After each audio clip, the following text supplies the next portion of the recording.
Welcome to Make Room with Emjae. Today, my special guest is Coco Brown, who is one of the local celebrities here in Denver, Colorado, who is a phenomenal singer. Coco, thank you so much for taking the time to speak with me today. Oh, thank you so much for having me. I appreciate it. Thank you. It's such an honor. Thank you. So, if you wouldn't mind, just kind of walk me through your authentic journey of how your gift made room for you, basically of how you got started and how you ended up where you are today. Oh, okay. Well, I'll say I'm from Rockford, Illinois. Now, let me just stop. My dad's from Rockford, Illinois. Yeah, so go Rockford. All right. Well, a small world. Okay. Yeah, it is. Yeah. Rockford, Illinois, born and raised. Nice. And my music career started pretty much at the age of 7. Wow. I started singing gospel in my church.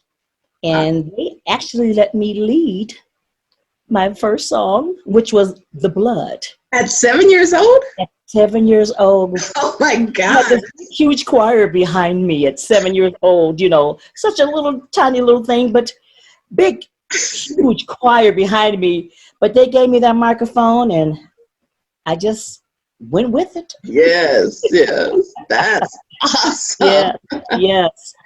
And, through my years of school, elementary, junior high, high school, I pretty much, all the talent shows that there was to ever come, I always made sure that I was a part of that. Nice. It was just something that, I don't know, I guess as a little girl, if you would ask me, what do you want to be when you grow up? Yeah.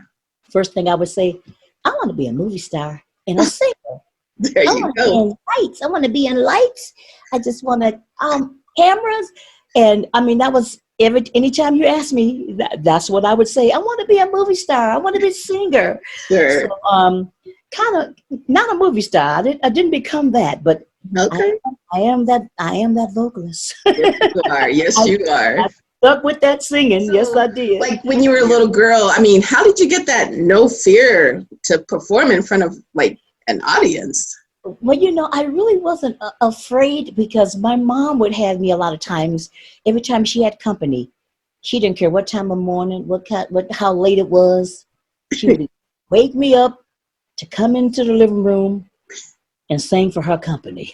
Oh my God. And I'd be like, oh, Mom, I don't want. She said, come on. I told them all about you, so you got to come. And I tell you, they would always flash that dollar, them green dollar bills at me. And so that was real easy to say, okay. I'll sing. Get some money in my bank. Okay. So yeah, I would sing for my mom's company when she have company over. And boy, I tell you what, but once she got me going, it was hard to shut me up. That's hard. The more I sang, the more dollars that I would get. I'm like, oh, this is how it is. Oh my God.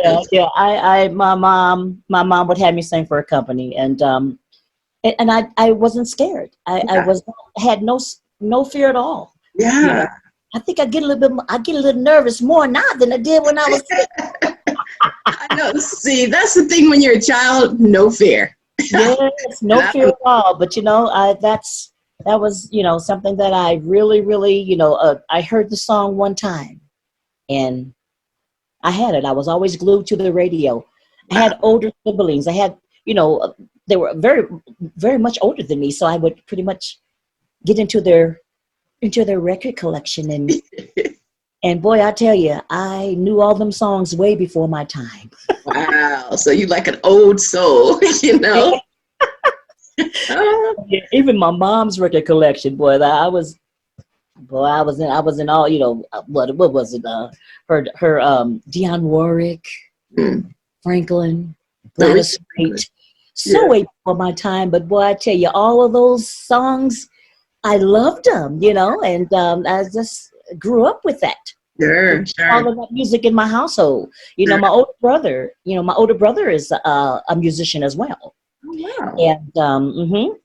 And he had a band, and my grandparents would let my brother set his band up in our living room, and of course they put a microphone in my hand. That's all they needed, right? And you ready to go. Girl, I mean, I could tell you because me myself would have a hairbrush in the mirror with a pair of a pair of corduroy pants through the little legs over my shoulders, put the little bows on, so that was my hair, my little hairbrush, girl, please. But when he put a microphone in my hand, something that when I say back in my face, ooh wee. Yes. That's a good toy. I like that toy. That is awesome. So you knew at a very young age what you wanted to be and what you wanted to do, basically. I did. Yeah. Beautiful. I used to perform actually for an audience. There was a barbecue restaurant across the street from my grandmother's house called Big Mama's. Oh, Big Mama's. I knew that was good. Girl, That's good food. that was the best barbecue in town. You hear me? Great. And boy, I'd go across that street from my grandma's house on that lunch break, 12 o'clock noon. I was, girl, look, it was like clockwork for me. I was over at Big Mama's, and they would set me up on a stool and set me next to that jukebox. Feed that jukebox girl with quarters, and I would entertain her lunch crowd every day. And they would drop those 50-cent pieces back then, the $50 coins, the little silver dollar, $50. Girl, I couldn't carry that coffee can home. It was so heavy. I struggled to get across that street. Girl, they called me Little Aretha. I knew all them Aretha Franklin songs, Gladys Knight songs, Dionne Warwick. Girl, girl. But yeah, that was I'm supposed to be outside playing. Right. And you up there singing Little Aretha. Actually working. I was actually working. I was getting paid. Right. Exactly. Exactly. So anyway, yeah, that was a really fun childhood time for me to be able to experience, have that experience with, especially by my brother being a musician. Sure. And then being able to sing with a live band at that young age. Wow. So I kind of knew how to really kind of work that crowd. Yeah. I kind of made sure that I was in every talent show that there was to be in. I kind of all the a cappella choirs through school. Every time somebody said, "Who wants to lead?" Well, my hand went up first. I wasn't scared. All the other little kids, when nobody, Yeah. nobody else, Yeah. So, yeah, I was the one that wanted to lead. That's all right. Yeah, I wasn't share scared. with me about how you started touring at a young age. Okay, so I had did a showcase in Cedar Rapids, Iowa, with a band, little 3-piece band, and the name of the band was called DJ's Third World. Oh. And matter of fact, the gentleman that was the leader of that band, he had just came off the road with, he was one of James Brown's horns, Maceo, he was one of the horn section, one of the horn saxophonists for James Brown. And he was with them for years, and he decided to come off the road for whatever reason, and he started his own band. And it was called DJ's Third World. And I did a showcase, and they ended up calling me and asking would I join their band. So this was I was getting ready to graduate. This was in 2009, no, not 1977. Okay. Wow. No, 76. I graduated in 76. So it was in 76. When I graduated, I ended up joining that band.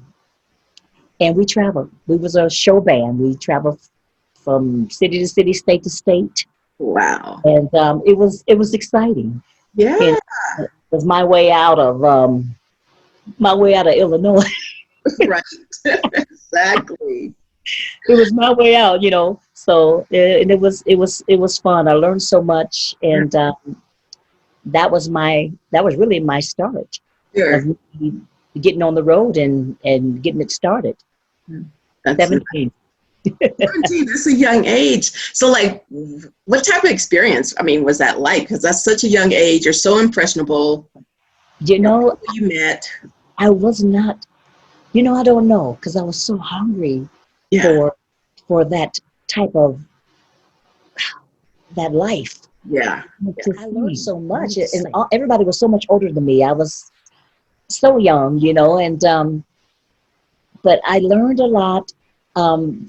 They took care of me because you know, by me not knowing anything about the road, you Sure. know, they were all experienced, you know, well musicians. It does make you grow up a little faster because you are out there. Yeah. You know, I didn't drink. 17, but they made sure that I did not drink any, you know, because I wasn't old enough to do that.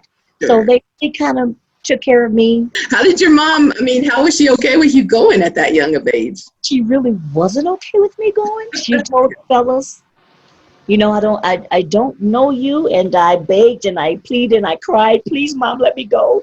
This is, you know, this is what I've been. This is my dream. And Right. she's like, okay. She said, but I need to talk to them. So when she got the manager on the phone, she said, I'm gonna tell you now, this is my baby. Uh-oh. I'm letting her go. I'm Yeah. letting her come. But if anything happened to my child, Mm. I'm coming for you. Uh-oh. Oh, girl, they made sure. Your mama said, your mama told us that if anything, so you know we ain't gonna let it happen to you. So I had like 6, 7 daddies Yeah. Yeah. and made sure that they were one gonna let nothing happen to me because they got the word from my mama. No, But they she did. let me go, So you know. Coco, She you let me know, due go. to the COVID-19, definitely we're learning how to do business differently. Yeah. So what are you doing differently as far as an artist, as far as your business? Well, um, I have a day job, and we are blessed to be able to work from home. Nice. And also, pretty much, I sing every day. You know, because my job has given me an assignment that I have to do a video every day and sing to them every day and make sure that they get that every day. They be waiting on that video too. But you know, it's been a really, really good thing for me because I'm not singing anywhere. Sure. And I just a couple of days ago, we just started to do some recording for virtual. Oh, Yes, okay. and I did a recording a couple of days ago, and it aired. Matter of fact, it was a link. It was on last night. Oh, Yes, okay. That's and awesome. we got a lot of viewers. You know, Hazel got a Nice. lot of feedback, emails Wow. on this. Yes, Now, when you so say Hazel, who are you referring to? Hazel. Hazel Miller. I sing with the Hazel Miller band. Okay. One of the vocals with Hazel Miller. So I've been with Hazel now. Say about been singing with her a good 10, maybe Wow. 10, 11 years now. I've been singing with Hazel and been knowing her for since what? I came to Colorado in 83, Wow. and I think she came around that same time. And we kind of met then, you know. And I've been knowing Hazel for many, many years. And I am grateful and thankful to be able to work with her. Sure. Sure. Yeah. Oh, That's yeah. That's my big sis. I bet. Yeah, she's another beautiful voice there too. I tell you. Yeah. Yes. So we doing, like I said, right now we're doing some recording things to Yeah, do you definitely got to virtual. be creative in Yeah. this time right now. But Yes. that's Yes. awesome though that you can Yeah. still perform. So, Yes. so, Yes. so who is your favorite singer and why? Ooh, okay. I was hoping that you wouldn't ask me that. I got several. I got quite a few, but I'll just to name a few. Um, oh God, Gladys Knight. Yes. You know, oh gosh, Chaka Khan. You Good. know, Yes. I like Olita Adams, Layla Hathaway. Hmm. Um, oh gosh, girl, I can go Denise Williams. I mean, I can go on and on, but I kind of catered a little bit more to Phyllis Hyman. Can't Uh, forget her, but more of the contralto, okay. alto tenor singers. You Yeah. know, because that's the voice I have. I'm on contralto. Okay. Okay. So, That's and awesome. I kind of, my ear kind of goes to that sultry type of, I love jazz, Yes. Yeah. love R&B, that's my type. But I kind of really been listening to a lot of the classical jazz stuff because I have never really had to really sing that type of stuff. Sure. But then I started, listening, and oh God, I have fallen in love with that Sarah Vaughan. Yes. So oh girl, with Etta James, oh girl, those jazz artists is just, I Yeah. don't know. I enjoy singing it. It's fun. Yes, I'm And sure. we do like I do some Sarah Vaughan tributes. Okay. Yes, Tell I've done quite a few tributes of different artists, and with also another sister of mine, Cheryl Renee. Oh, okay. Okay. Is another singer around the city, Awesome. and I do a lot of So tributes some of the and things like tributes you mentioned, Emjae. What are some others? well, um, Ella Fitzgerald. There's Ella Fitzgerald and Sarah Vaughan, Nancy Wilson, Josephine Baker. She puts together people that we become those artists. We dress up like them, and we really actually become them. Yeah. So she has a jazz tribute, and it's called Live at the Rosanio, Oh, and she have like I maybe about 5 or 6 different you know jazz artists sure. back in the day, and we all kind of dressed up like them, and it's a lot of fun.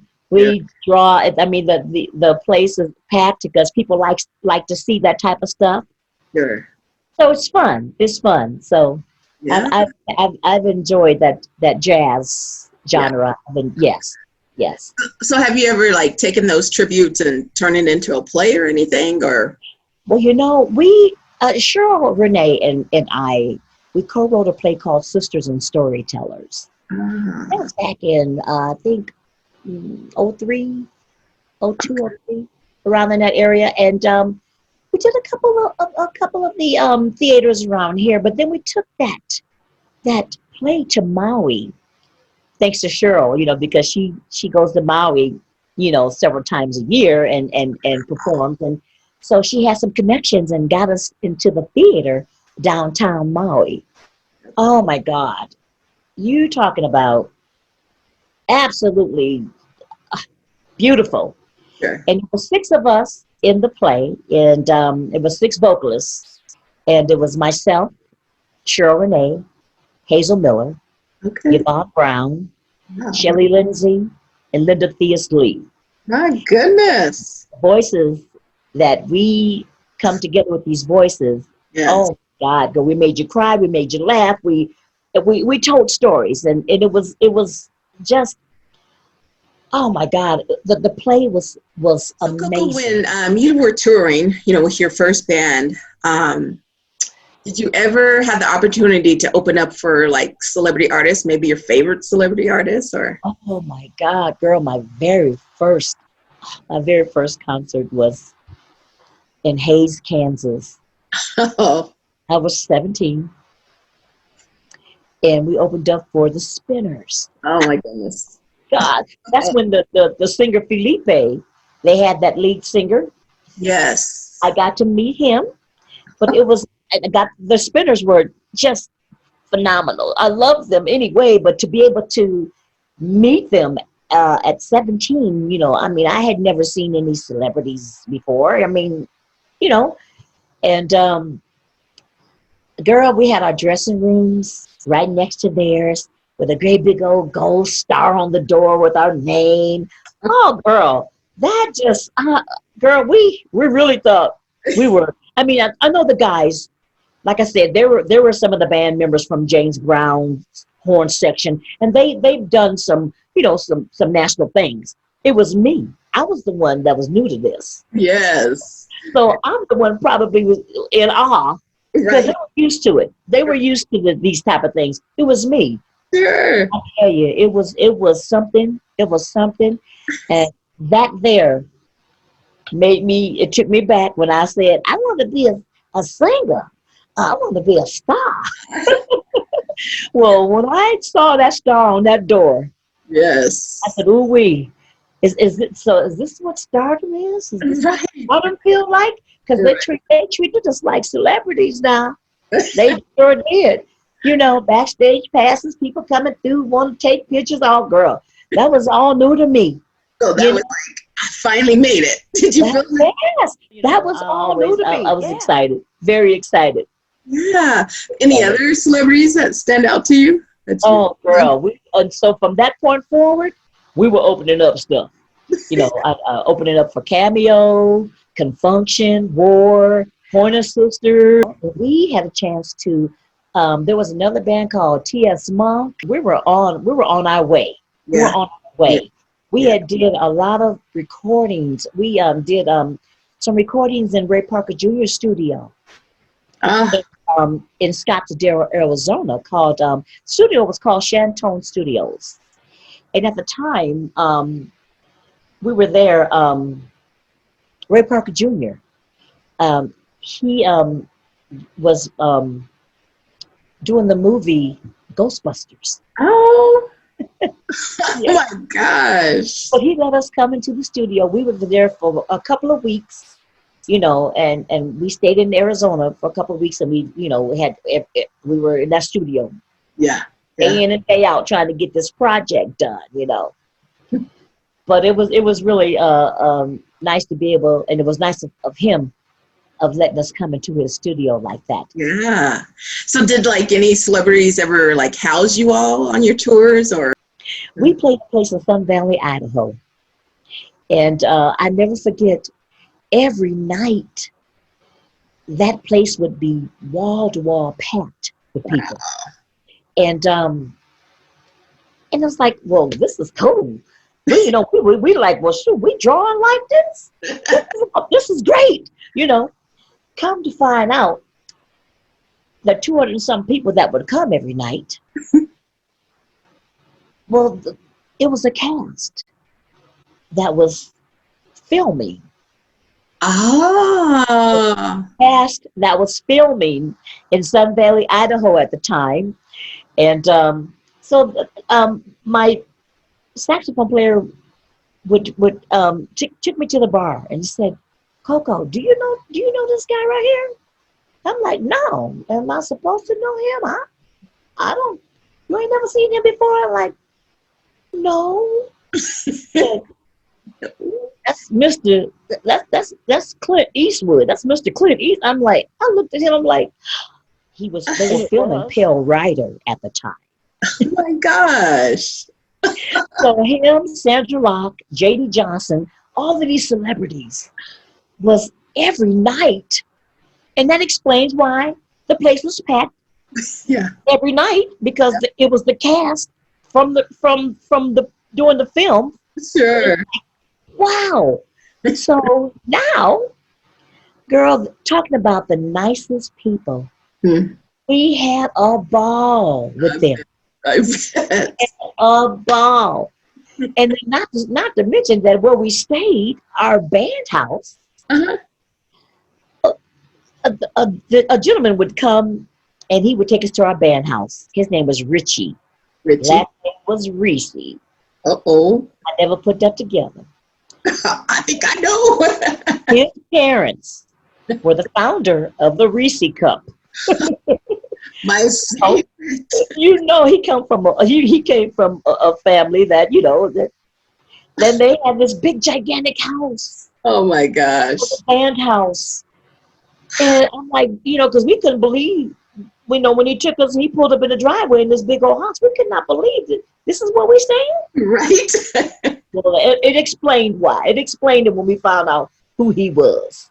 Now, did he provide Reese's peanut butter cups for you all? He bought us all kind of Reese's peanut butter cups. We were so tired of eating. We was tired of, every time we look up, there was bags of Reese's. That's my thing. Oh my God. Well, it was fun. That was one of the most fun. Oh my God, one of the most best times. Yeah. Sun Valley, Idaho. I will never forget that. Wow.